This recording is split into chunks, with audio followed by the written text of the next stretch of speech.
Hello అండి, welcome back to my channel. మొన్న నేను మా చెల్లి వాళ్ళ ఊరు వెళ్ళాను. అక్కడికి వెళ్ళినప్పుడల్లా మాకు పండుగేనండి. మమ్మల్ని చూసి మురిసిపోయి మాకు ఇష్టం వచ్చినవన్నీ వండి పెట్టడంలో తను ఎప్పుడు ముందుంటుంది. ఈరోజు స్పెషల్ ఏంటో తెలుసా? మా చెల్లి చేతి చికెన్ పులావ్. నిజానికి దీన్ని మేమంతా చికెన్ బిర్యానీ అని పిలుస్తుంటాము. దీంతోపాటు నోరూరించే మటన్ కూర కూడా రెడీ చేస్తుంది. ఆ వీడియోని ఇప్పుడు నేను మీకు చూపిస్తున్నాను. ఊరి వాతావరణంలో సొంత మనుషుల మధ్య ఇలాంటి భోజనం తింటే ఆ కిక్కే వేరుగా ఉంటుంది. ముందుగా చికెన్ పులావ్ ఎలా చేస్తుందో చూద్దాం. దీనికోసం తను తాజాగా తెచ్చిన చికెన్ శుభ్రంగా కడిగి పెట్టుకుంది. మసాలాలన్నీ ఇంట్లోనే దంచినవి వాడుతుంది. అందుకే ఆ వాసన ఇల్లంతా నిండిపోయింది. కడిగి పెట్టుకున్న చికెన్లోకి పెరుగు, బిర్యానీ మసాలా, కొత్తిమీర, పుదీనా, పచ్చిమిరపకాయలు, అల్లం వెల్లుల్లి పేస్ట్, కొద్దిగా నూనె, కొద్దిగా నెయ్యి కూడా వేసి బాగా కలిపి ఉప్పు కారం పసుపు కూడా వేసుకొని మ్యారినేట్ చేస్తుందన్నమాట. 1 గంట పాటు ఇలా మ్యారినేట్ చేసి పక్కన పెట్టేసింది. ఇందులోనే 2 నిమ్మకాయలను కూడా పిండేసుకొని, ఒక 2 కేజీలు చికెన్ కాబట్టి 2 కేజీల బియ్యాన్ని కడిగేసేసి పక్కన పెట్టేసుకుంది. ఇంటి నిండా చుట్టాలున్నారు. ఇల్లంతా గందరగోళంగా ఉందండి. ఒకటే అరుపులు, కేకలు. తను వంట చేసేటప్పుడు నేను కొలతలు మాత్రం అడగలేదండి, వీడియో మాత్రమే తీస్తున్నాను. ఇప్పుడు స్టవ్ పైన ఒక గిన్నె పెట్టుకొని ఆయిల్ పోస్తుంది. ఆయిల్ బాగా వేడెక్కిన తర్వాత ఆనియన్స్, పచ్చిమిరపకాయలు తరిగి వేసింది. వాటిని బాగా కదుపుతుంది. కలిపి బాగా గోల్డెన్ బ్రౌన్ కలర్ వచ్చేంత వరకు వేయించుకుంది.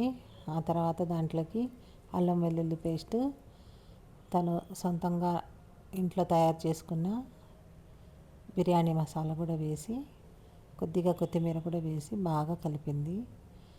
కలిపి అవన్నీ బాగా పచ్చివాసన పోయేంత వరకు వేయించుకున్న తర్వాత తను మ్యారినేట్ చేసి పెట్టుకున్న చికెన్ని వేసి బాగా కలుపుతుంది. ఇప్పుడు నూనెలో వేసి వేయించిన మసాలా చికెన్కి బాగా పట్టేటట్టు ఇలా కింద నుంచి పై వరకు బాగా కలుపుతుంది. అడుగంటకూడదు. అడుగంటితే బిర్యానీకి వాసన బాగుండదండి.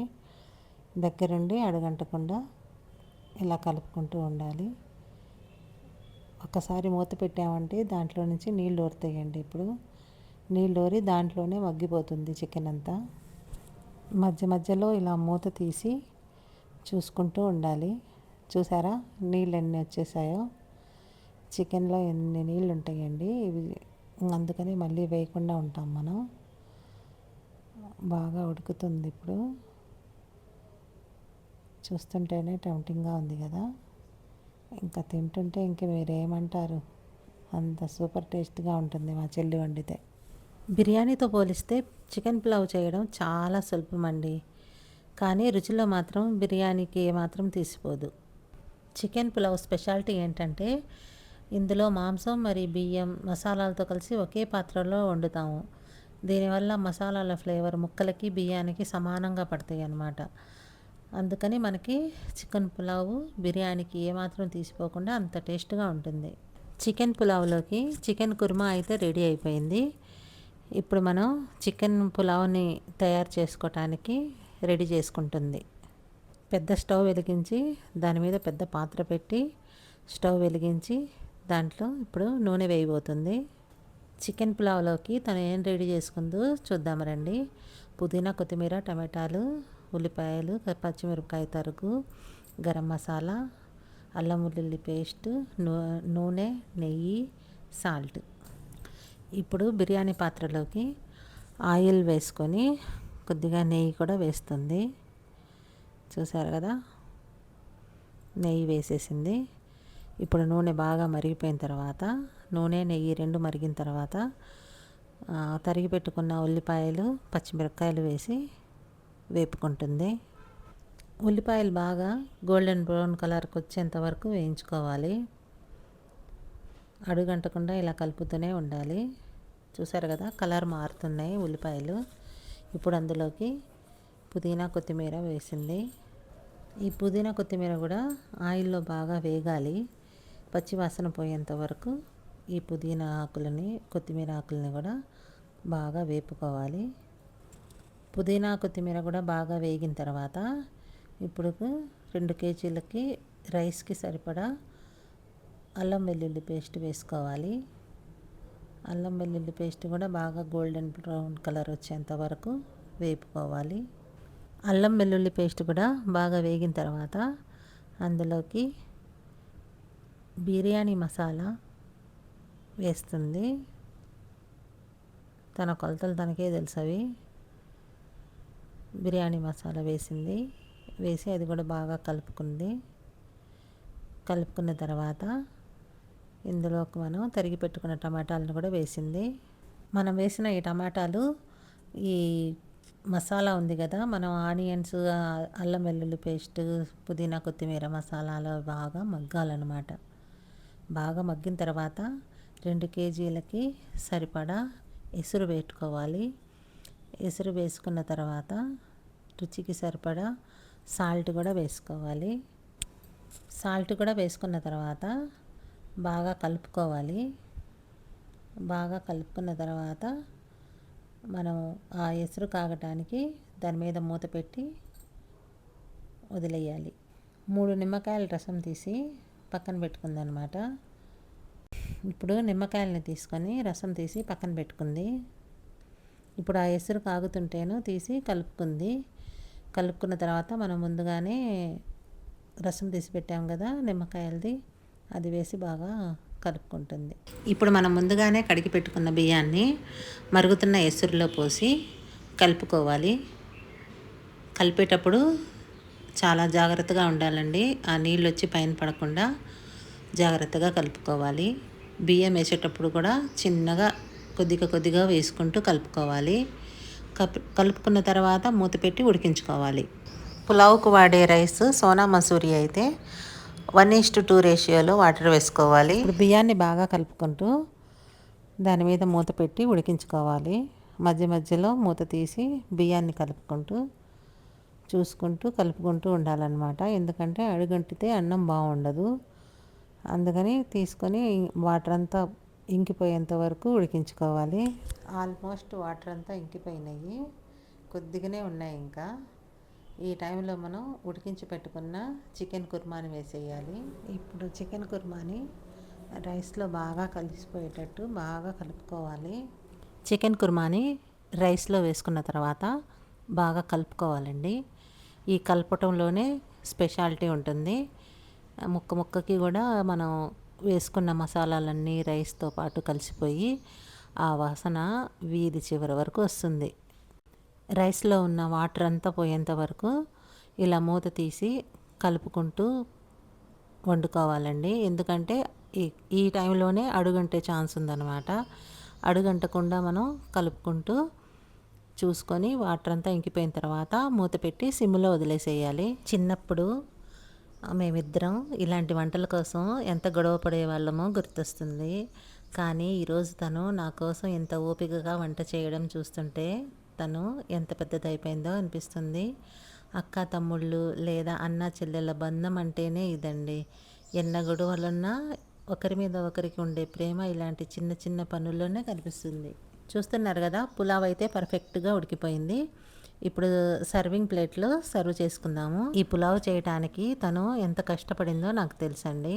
ఉదయాన్నే వెళ్ళి తాజా చికెన్ తేవడం దగ్గర నుండి మసాలాలు నూరడం, బియ్యం నానబెట్టడం, ప్రతి అడుగులోనూ తను చూపించిన శ్రద్ధ అద్భుతం. బియ్యం ఒక్కో గింజ విడివిడిగా వచ్చేలా, ముక్క సాఫ్ట్గా ఉడికేలా తను పడ్డ తపన ఆ పులావ్ ప్లేట్లో క్లియర్గా కనిపిస్తుంది. వంట చేసేటప్పుడు ఆ వంటింట్లో వచ్చే ఆ సువాసన చూస్తుంటేనే ఆకలి రెట్టింపు అయిపోతుంది.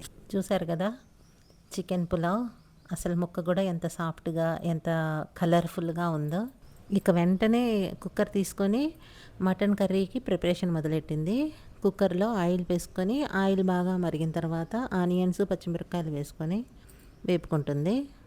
ఆనియన్స్, పచ్చిమిరపకాయలు ఇలా గోల్డెన్ బ్రౌన్ కలర్లోకి వచ్చేంత వరకు వేపుకున్న తర్వాత దాంట్లోకి అల్లం వెల్లుల్లి పేస్ట్ వేసింది. అది కూడా బాగా గోల్డెన్ బ్రౌన్ కలర్ వచ్చేంత వరకు వేపుకుంది. మసాలా బాగా వేగి పచ్చి వాసన పోయేంత వరకు వేయించుకున్న తర్వాత అందులోకి కొబ్బరి పొడి వేస్తుంది. కొబ్బరి పొడి కూడా బాగా నూనెలో వేయించుకున్న తర్వాత గరం మసాలా పౌడర్ కూడా వేయిస్తుంది. గరం మసాలా పౌడర్ కూడా బాగా వేగాలన్నమాట. అసలు వాసన అయితే గుమగుమలాడిపోతుందండి. ఇప్పుడు తను ముందుగానే తరిగి పెట్టుకున్న టమాటాలను కూడా వేసి ఒక 2 నిమిషాలు అలా కలుపుకున్న తర్వాత మూత పెట్టేసేసి కాసేపు మగ్గిస్తుందనమాట. తను ముందుగానే మటన్ని కడిగి శుభ్రం చేసి పెట్టుకుంది. ఆ మటన్ని తీసుకెళ్ళి ఇప్పుడు వేయించిన మసాలాలలో వేసేసింది. ఇప్పుడు స్టవ్ని సిమ్లో పెట్టుకొని ఇప్పుడు ఆ మటన్లోకి కావలసిన మసాలాలన్నీ వేసుకోవాలన్నమాట. ముందుగా ఉప్పు వేసుకుంది, తర్వాత పసుపు వేసుకుంది, తర్వాత చిల్లీ పౌడర్ కూడా వేసుకుంది. మటన్లోకి కొద్దిగా కారం ఎక్కువగా ఉంటేనే బాగుంటుందండి. అందుకని బాగా బలంగానే దట్టిస్తుంది కారం పొడి మాత్రం. ఈ కారం పొడి బాగా వేసుకొని కింద నుంచి పై వరకు తను వేసుకున్న మటన్ని బాగా కలుపుతుంది. సాధారణంగా మనం హోటల్స్లో లేదా బయట చాలా తింటూ ఉంటాం. కానీ ఇంట్లో మన వాళ్ళు మన కోసం ప్రత్యేకంగా వండి పెట్టినప్పుడు ఆ రుచే వేరుగా ఉంటుంది. మటన్ని బాగా కలుపుకున్న తర్వాత మూత పెట్టి కాసేపు మగ్గనిచ్చింది. మళ్ళీ మూత తీసేసి ఇంకొకసారి కలుపుకుంటుంది. ఇలా 2 నిమిషాలు బాగా మటన్ని కలిపేసుకొని అడుగంటకుండా మనం దాంట్లో కావాల్సిన వాటర్ని కూడా వేసుకొని రుచికి సరిపడా సాల్ట్ కూడా చూసుకొని వేసుకొని కుక్కర్ మూతను పెట్టేసేసి 5 విజిల్స్ వచ్చేంత వరకు ఉడికించుకోవాలి. ఇలా 5 విజిల్స్ వచ్చిన తర్వాత ప్రెషర్ అంతా పోయిన తర్వాత కుక్కర్ మూతను తీసేసి చూసుకోవాలి. మటన్ ఉడికిందో లేదో చూసుకొని తర్వాత ఉడకకపోతే ఇంకో 2 విజిల్స్ పెట్టుకొని ఉడికించుకోవాలి. చూసారు కదా ఎంత కలర్ఫుల్గా ఉడికిపోయిందో. ఇప్పుడు మనం దీన్ని సర్వింగ్ బౌల్లో తీసుకుందాము. సర్వింగ్ బౌల్లో తీసుకొని చికెన్ పులావ్ మటన్ కర్రీతో సర్వ్ చేసుకుందాము. ఇది కేవలం చికెన్ పులావ్ మటన్ కూర మాత్రమే కాదండి. అందులో మా చెల్లి నా మీద చూపించే ప్రేమ, ఆత్మీయత అన్నీ ఉన్నాయి. Chicken pulao mutton curry ready అయిపోయింది కదా. చూడటానికే కళ్ళు నిండిపోతున్నాయి కదా. కడుపు కంటే ముందు కళ్ళు నిండిపోతున్నాయి. ఇప్పుడు వీటిని మనం తిని రుచి ఎలా ఉందో చెప్పాలి కదా. ఇక రుచి విషయానికి వస్తే ఆ మొదటి ముద్ద నోట్లో పెట్టుకోగానే కలిగే ఫీలింగ్ మాటల్లో చెప్పలేనండి. పర్ఫెక్ట్ మసాలాలు, సరైన ఉప్పు, ఆ నెయ్యి వాసన, అబ్బో చెల్లి చేతి వంటలో ఏదో మ్యాజిక్కే ఉందండి. వేడి వేడి పులావులో మటన్ కూర వేసుకొని తింటుంటే అబ్బబ్బా ఆ రుచి మాటల్లో చెప్పలేను. చెల్లి వంట అంటేనే ఒక వెరైటీ. పైగా తన చేత్తో వడ్డించి పెడుతుంటే ఆ తృప్తే వేరుగా ఉంది. మీరు కూడా ఈ వీడియో చూసి ఎంజాయ్ చేస్తున్నారని అనుకుంటున్నాను. ఈ వీడియో మీకు నచ్చితే లైక్ చేయండి, షేర్ చేయండి. అలానే మీ ఇంట్లో మీ చెల్లి లేదా అక్క ఏం వండితే మీకు ఇష్టమో కామెంట్ చేయండి. మళ్ళీ మరో వీడియోలో కలుసుకుందాము. Thank you for watching.